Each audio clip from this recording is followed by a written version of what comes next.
Grand bien vous fasse sur France Inter. On parlait ce matin, ce vendredi matin, 18 août, on parlait de la photo, de la vidéo, des selfies. Et effectivement, j'ai trempé là-dedans puissamment, puisque j'ai fait des centaines d'interviews en tête à tête. Et j'avais un plaisir à filmer ces gens-là. Et surtout, ces gens-là acceptaient d'être filmés, et sachant que ces films seraient mis sur des réseaux, et sur ma chaîne, etc. Donc j'ai apprivoisé les gens à la vidéo depuis une quinzaine d'années, disons, peut-être plus. Et ça correspond à une phase que j'appellerais astrologiquement solsticiale, où des gens pas spécialement connus étaient filmés.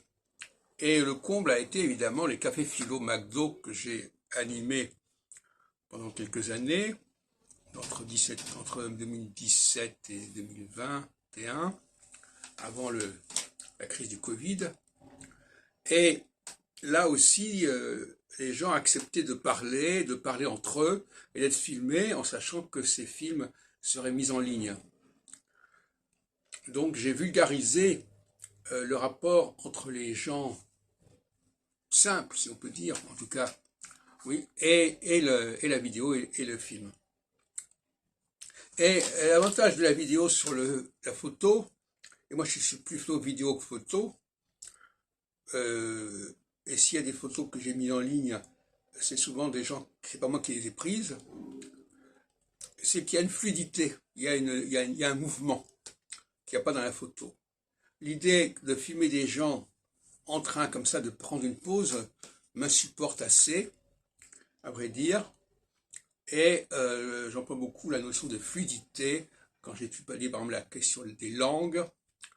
La langue française est une langue extrêmement fluide, où les mots ne sont pas isolés, où il y a un passage, il y a une fluidité entre les mots, entre les lettres, etc., qu'on ne retrouve pas dans d'autres langues. Je dis toujours que le français est une langue de la phrase et non pas une langue du mot. Mais ça, c'est les gens qui apprennent le français ne le savent pas, ça. Ils apprennent le français comme ils apprendraient n'importe quelle autre langue, ce qui est c'est une erreur. Le français ne s'apprend pas comme n'importe quelle autre langue.